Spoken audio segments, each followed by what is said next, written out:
Welcome to an episode of Marketing for Your Boring Business, helping your message get seen in a cluttered newsfeed.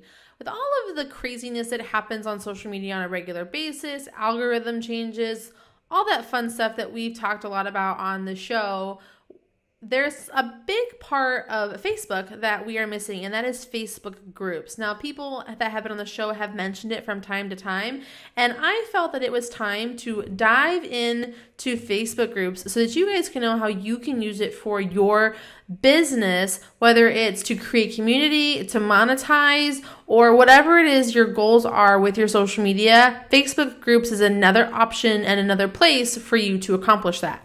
So today I am talking with fellow military spouse Kristen Smith.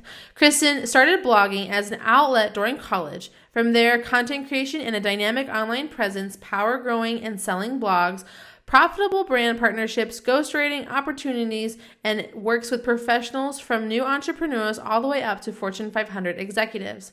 Now she leads the conversation at Blog Your Genius, a community for women wanting to get out of their box for a professional opportunity. She's also a 14-year Army spouse and has 1 kid, 3 dogs, and a horse. And if anyone knows anything about military life, you know we move a lot, especially those Army people. So PCSing with the horse seems pretty intense, but they do it. So welcome to the show, Kristen. Thank you for having me. All right, so Facebook groups. Why do you think that it is important for a local or really niche business to have a Facebook group in like this sea of all of these marketing opportunities like email and building your list and Facebook and Instagram, and there's so many places that you should be? Like, what's the argument for having a Facebook group? Well, first, I don't think that a Facebook group is for absolutely everyone. So I'll say that straight off the bat. Not every single business and business owner is going to benefit from having one. So going into it knowing maybe, it's an ROI thing. I have to determine if this is the right fit for my business is always the first consideration. But the second point, and the reason that everyone should at least consider it, is because we have consumers in general have so much choice in their shopping now. Literally, there is very, very, very, very few situations where someone has to come to your business for a particular product or service. With everything out there and internet shopping, there's so many choices. So it's probably not the specific product that is bringing them to you, it's the relationship with your brand. And Facebook groups are an incredibly powerful way to create community around your brand, to make it more about the relationship between you and them and what that means to them. And so it influences buying decisions in a world where people make their choices based on emotional reasons. Okay, so we're going to dissect this in 2 parts. So back to your first point, which was not everyone should have a Facebook group. So what are some questions that our boring businesses can ask themselves about whether starting a Facebook group is right for them or not? Absolutely. So I think the first consideration is Facebook groups are a really good fit in one of 2 situations. One, there's something about your product or service that your consumers identify as a lifestyle marker. So as an example, for military spouse is something that we categorize ourselves, right? That is an aspect of our lifestyle.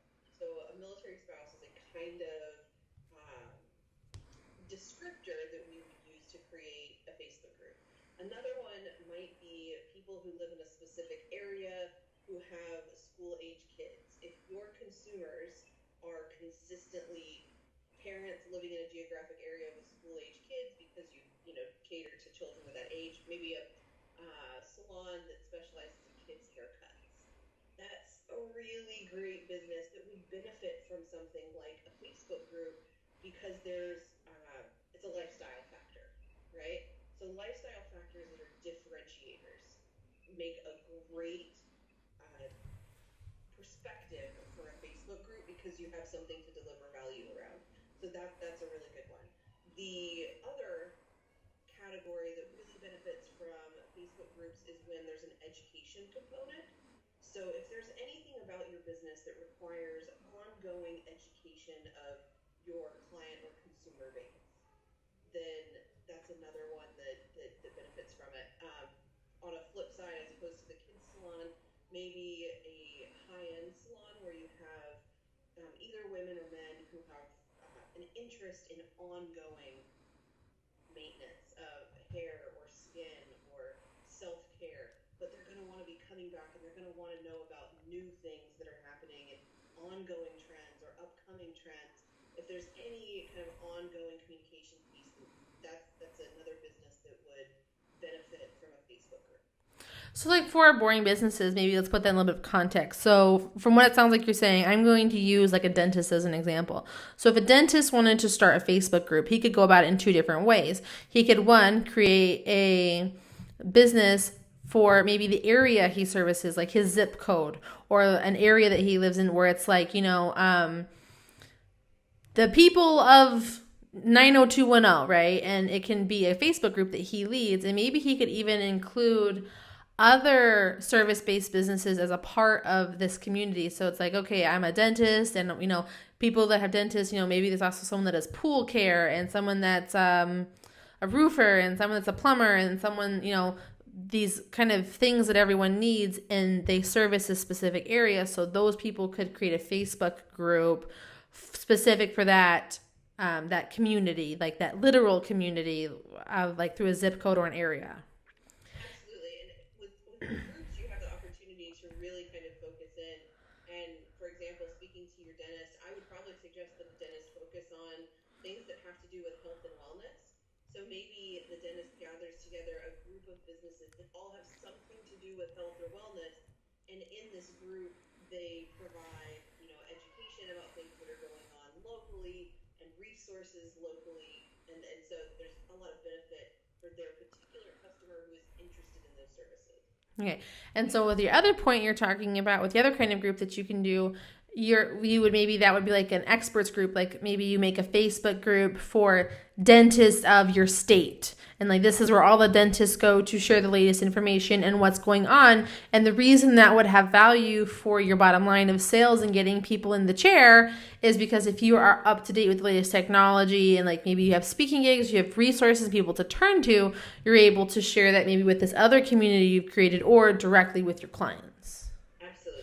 Okay, perfect. So now that we understand the different kinds of groups, because I'm trying to break it down for myself as well, because I really want to understand this better. So what are the benefits going to be of having a Facebook group and being active and taking that initiative to dive into it versus what I'm doing like with the Facebook business page?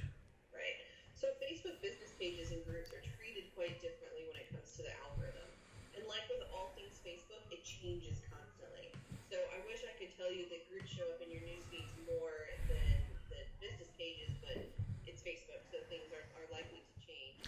It's all based on your settings anyway, so. And it depends on your consumers, clients' activities. But what we do know is that Facebook is prioritizing groups heavily.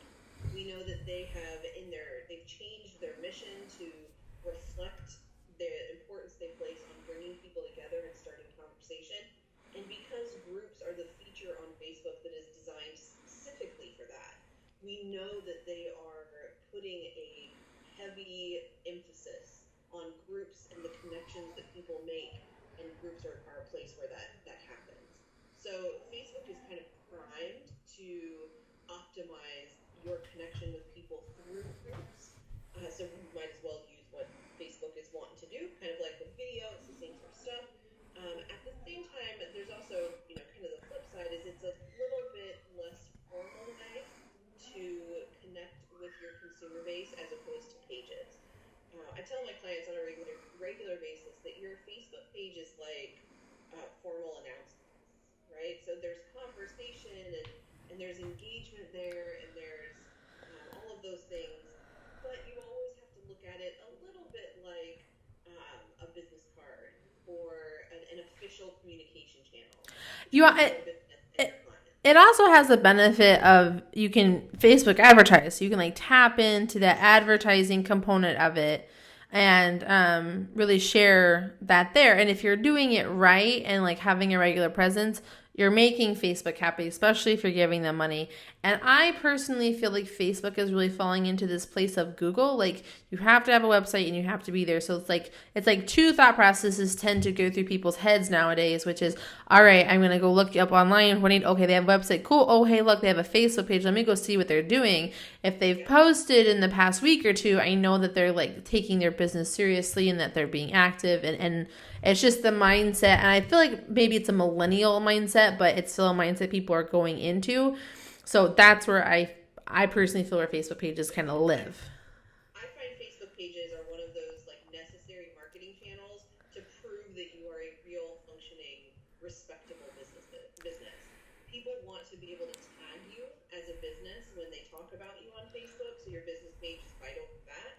And they want to be able to find pictures and interactions, so they kind of know what they're getting into. So it's essential for that.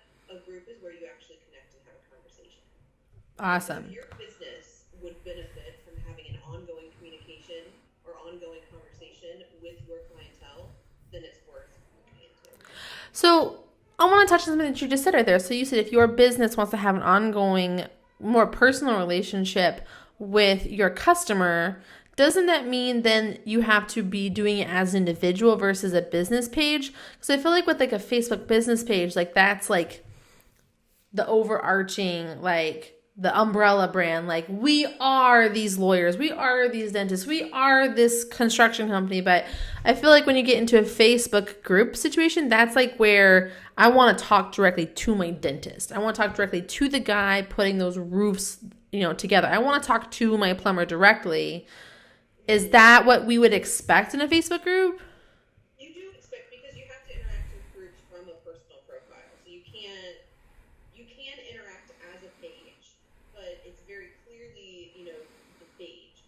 So generally what I tell people is you want to connect your page, you also want to connect your personal profile, and you want official announcements to come from your page and conversation to come from your personal profile.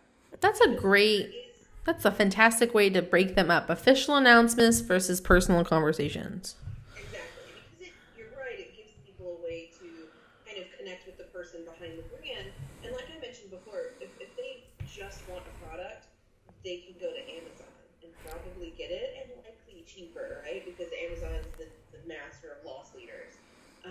So they can do that.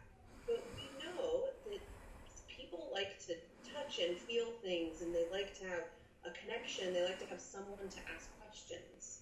So if you can turn that into a relationship, then you're ahead.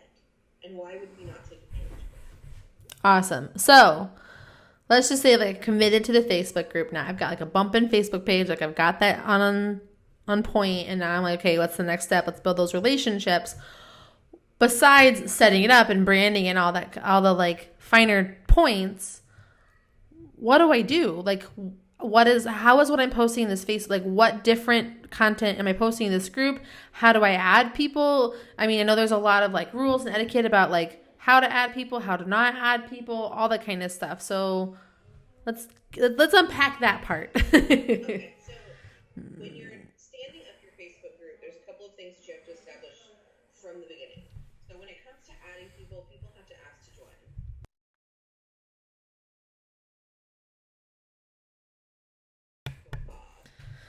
Can you ask people if they want to join? You can, but you can provide them the link to the group. Okay. So when you put it in Facebook, when it asks you, like, invite people to join, it adds them and then asks them. Don't do that. So you don't want to do that. What you want to do is grab the URL for your group, which you can do just by navigating to your group, and you'll have a URL in your toolbar. So you grab the URL to your group, and you share it on your Facebook page, and you share it in your email and anywhere else that you are connecting with your clients, and you say, here's what you'll get if you come over here, right? So you give them a reason to join, and you share that link, and people can request to join. I absolutely 100% recommend that people use closed groups unless there is a really compelling reason to use a public group, just because I find people notice that, and they're really skeptical of public There's no vetting process. Yeah, there's a lot of advantage there.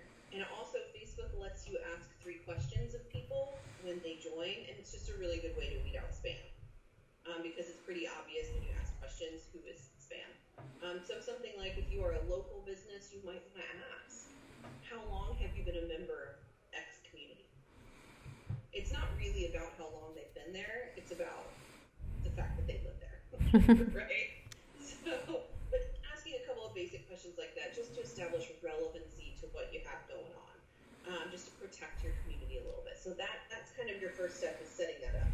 Your second step is setting up a basic editorial calendar. And this is having some idea of what you're going to share in the group, what kind of conversation starters you're going to have. And there's a lot of tweaking that goes along in there. You'll have to experiment and kind of figure things out.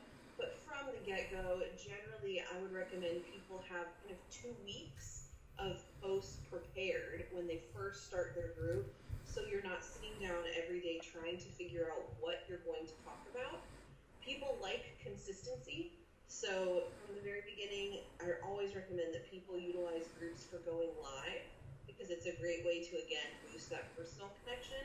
So if we go back to our dentist office, then maybe the dentist office every Tuesday morning before things, kick off with their appointments, they sit down in their office and talk about a tip or something that's going on, or a service that they offer, or maybe a little how-to in talking to your insurance. So some kind of little educational benefit for people who are in your group that makes it easier for them to see the value and engage with your business. But you do it at the same time, every week, as frequently and consistently as you can. That gives them some predictable content. So you make a plan for all of that.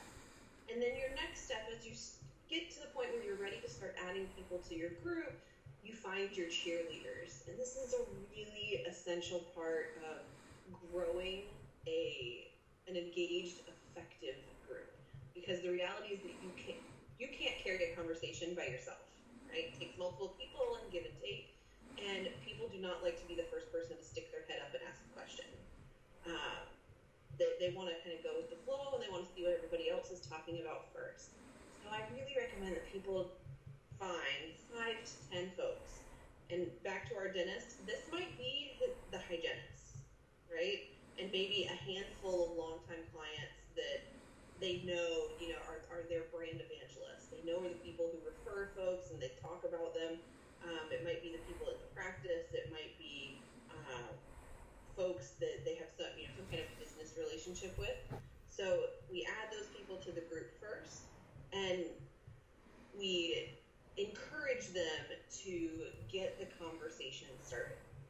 So even once a group is really well established, you're still going to tap into this kind of core group of people to keep things on focus and the conversation rolling. I have, for my cheerleaders, I give them a little, something in exchange for it. So sometimes they get Starbucks gift cards. Sometimes they get credits for my services if there's someone who uses them. Sometimes they get promotional space inside my groups or my Facebook pages or my email campaigns as a thank you.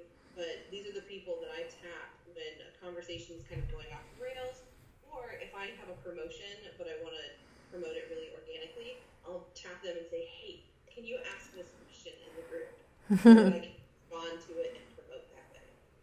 So having people there to get the conversation going is really an easy way to sort of model for people what you want your group to look like and do. Is it appropriate or taboo or whatever the right word is to ask our evangelists if they will share the group with people that they think would benefit from being in it? Absolutely. What you don't want them to do is add people automatically, and you can control that in the admin settings, so you can make it so that only you can add people. So you don't want them to add folks automatically, but they can absolutely invite them. If you have any kind of referral or ambassador program, then this is a really good way to invite folks to do that for you. Okay, cool. So what are the kind of things that you encourage people to be posting in the group? Because again, your Facebook page is about like being informative and educational and, still it's about that balance of like 80-20, 90-10, education, promotion, all that stuff. I feel like in every Facebook group, everyone kind of has their own like rhythm to it, their own voice to it, and I'm sure that comes with time. But how do you recommend people get started, and what do you think it is that they should be posting in these groups that's different from the page? Right. So, like with pages, groups require consistent content because just like with pages, how people see it in their news feed depends on how much they engage with it. So they need to be interacting with current content and constantly new content in order for it to keep showing up. But the focus of it is a little bit different because it's really intended to create conversation. Everything that you do in your Facebook group should be inviting replies, right? So exactly what that looks like is going to be highly dependent on the type of business. But in general, what I start with is I'm always going to build it around as many opportunities as I can for people to talk about themselves. Whatever that looks like for your business. So whether it is showing pictures of whatever the relevant topic is, whether it's asking them for their experiences about something, asking them for their thoughts on a new product or service, what would they like to see. People like to talk about themselves, and groups are the perfect place to do that on Facebook. So we want to invite people to talk about themselves as much as possible and as closely related to the product or services that you offer. Because that's what's going to get a conversation going where you can deepen that relationship. It gives you a lot of information about your client base as well, which can make your promotion so much more effective. So it's a great way to gather information as well, but it just keeps people replying and asking questions and talking back and forth because your group visibility is dependent on people talking to each other, not just to you. Got it. Okay. So that's really helpful. I also really love your idea about like a planned live every week because live video is the jam, but plus I feel like the replays are really beneficial as well. Absolutely. So on the subject of questions, I have joined some groups where they ask me in my 3 questions, like if they're on my email list or if I want to be added for this 6 things you have to do for a local Facebook group or like whatever like your opt-in is that you've created. So what are your thoughts on using Facebook questions in that way? So I think that it was a really good effort that a lot of businesses made. I think it's going to go away, the ability to do that because of what's going on in the EU with GDPR. Because what's changing, and for people who aren't up to their eyeballs in email marketing, it may not have this might not have hit you yet. So GDPR is a new regulation in Europe about digital marketing, and one of the things that it requires is active consent to be marketed to via email and control of your personal data, including your email address and what your internet history. So using things like Pixel, which has become so central to how we market using Facebook and email.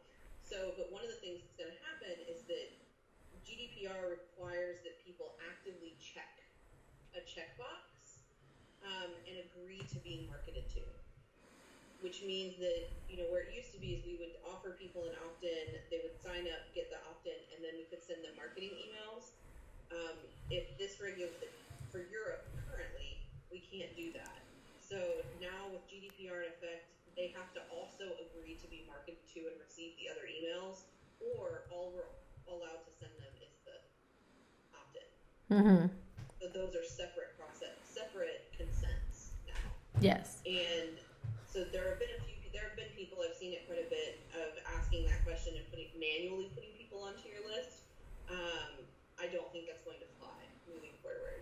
You can still get away with it in the United States and in other parts of the world, but I think it's going to go the same way over the next couple of years. Yeah, I think, and a little off topic with like just talking about like internet security, I think that like the whole thing with Cambridge that data issue they've had. Facebook is really, like, they've made a lot of changes, like initially before the Cambridge issue, with emphasizing users' experiences versus being so catered to marketing.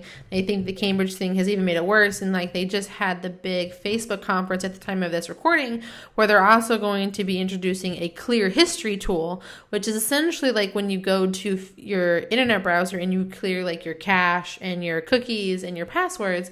It's essentially going to be a Facebook version of that, which is going to be any Facebook pixels, any place that you've been, anything that you've talked about or you've gone to or whatever. By being able to clear the history, it's going to give your Facebook account like a super fresh start from a marketing perspective. So they're making a lot of efforts to make user experiences much better. And while a marketer that makes my teeth hurt, but my brain fried, but it is about, at the end of the day, it is about your user's experience. And I think that things like Facebook groups are going to be a great way for you to have a much better relationship with your current and potential clients. Absolutely. And I think that with regards to email, well, gathering emails from the questions is a really easy way to do it. The reality is that if you are doing your content well, you're not going to have a problem getting people on your email list. Yeah. So I get much more, I tend to send people from my email list to my Facebook group, even if they got on my email list from my Facebook group.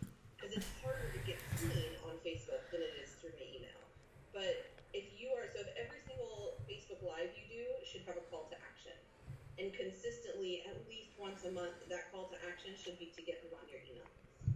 Because if you are consistently offering value through your email, and if you are communicating that value during your Facebook Lives and the content that you share in your Facebook group, you're not going to have a problem getting those people from one to the other. So you shouldn't have to kind of force funnel them in it through the questions. So I think that the short answer to that is at your own risk. Do what feels right for you and your community. But I feel like we're probably advising overall probably not the best idea, just because of the upcoming changes. And like you said, you can ask people to join your email list as you balance your content that you're posting in the group. Absolutely. I think you can still get away with it now. I think there's a shelf life on that particular activity. Yes. So how many times a day do you think it is advisable to be posting in groups? Obviously, everyone has their own theories about it with Facebook pages. Some people like, 3 times a week, once a day, 5 times a day. And I always tell people it's all about what your audience wants and how much engagement you're getting with your Facebook pages. And I always advise daily presence. But I know Facebook groups, it's a whole new world.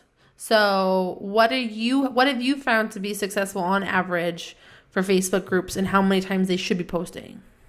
So my baseline is once a day, and then we tweak from there, like everything else with Facebook, because it is dependent on your people's activity. But Facebook groups give us so much information because it tells you when your people are online, it tells you when they're engaging, it tells you which posts they're engaging with, so you can use that information to use their behavior to give them what they want moving forward as you get going. So that's really important, is to constantly be checking that and reacting to it.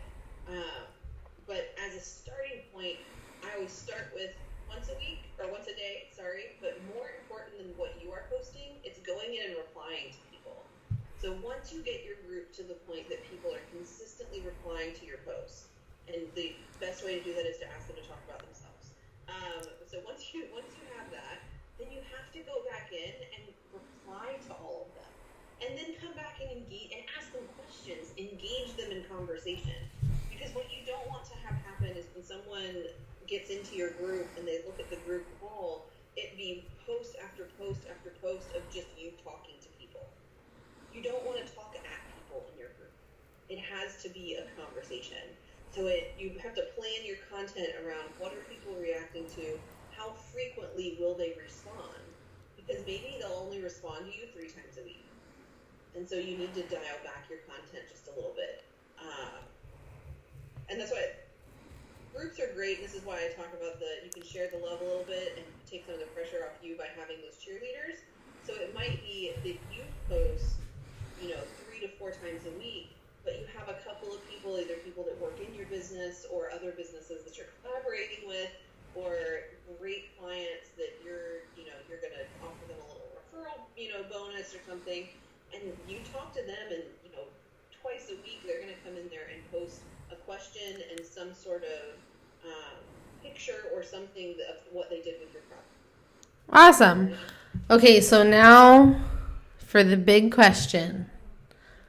How are we going to make money off of this relationship building?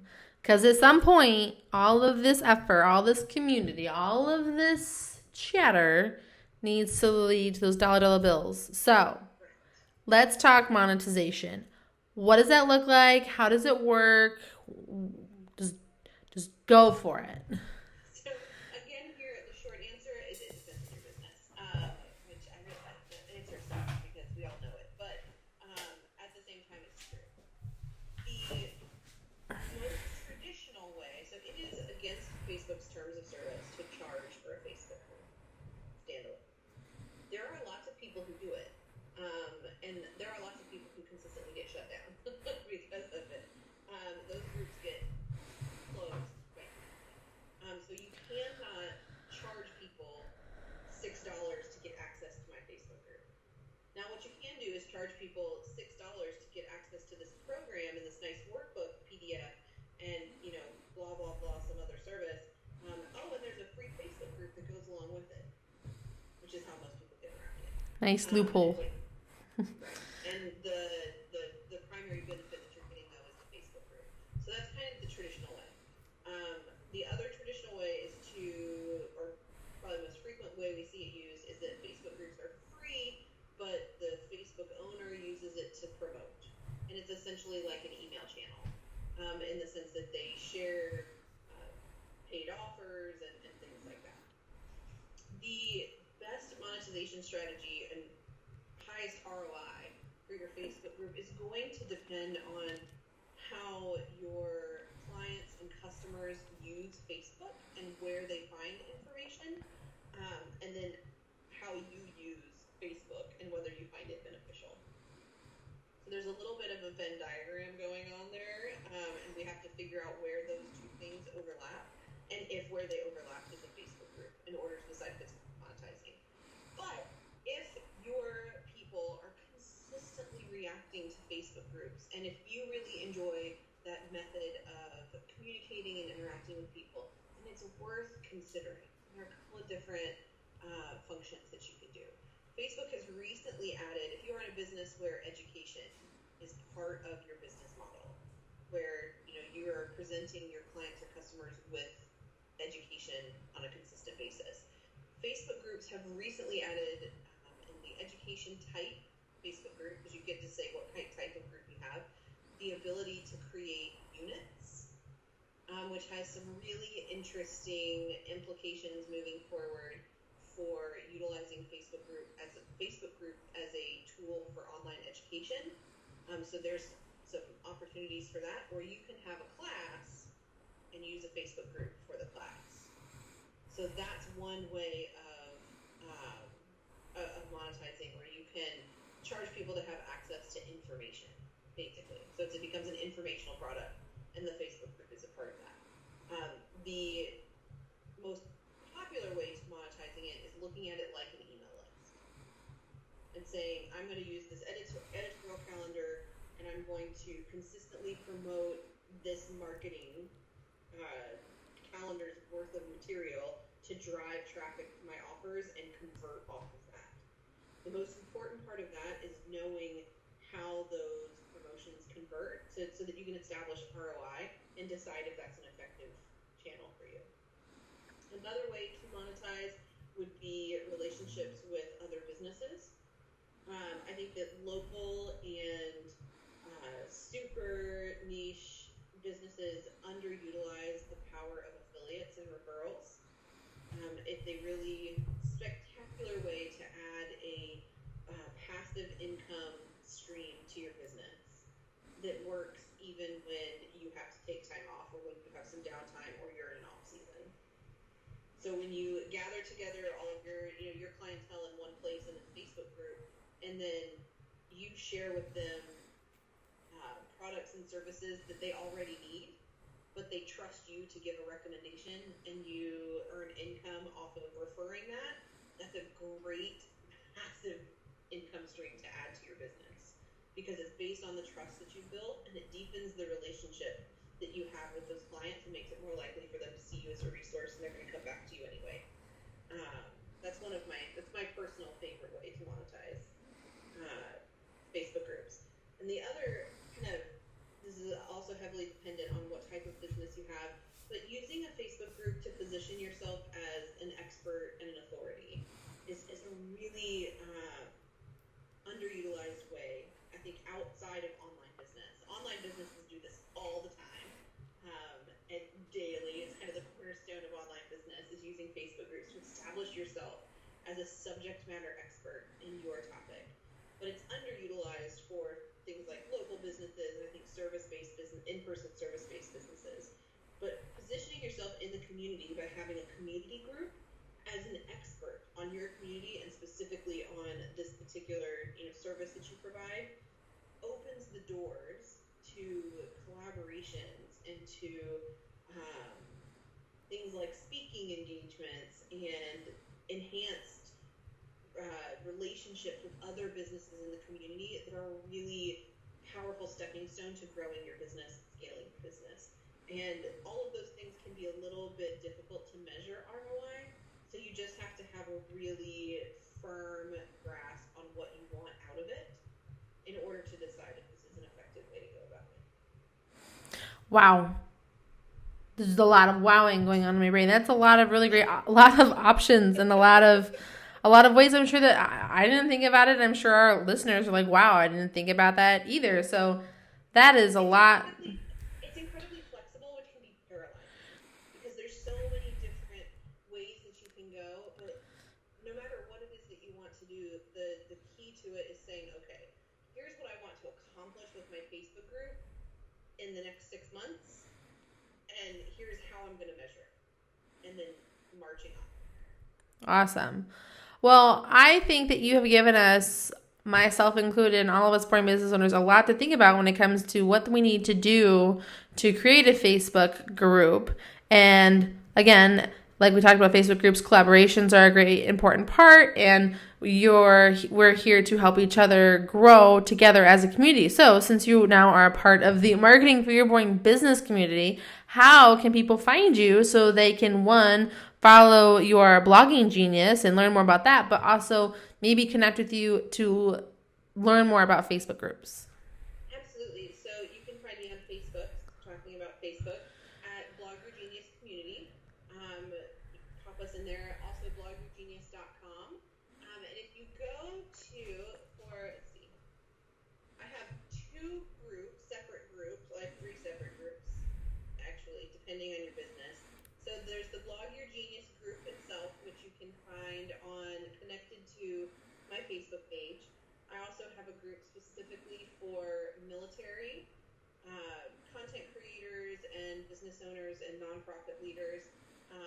It's a really spectacular space for people to grow and connect. That's been a particular pet group of mine and really rewarding. And that one is under Mill Blogging Buddies.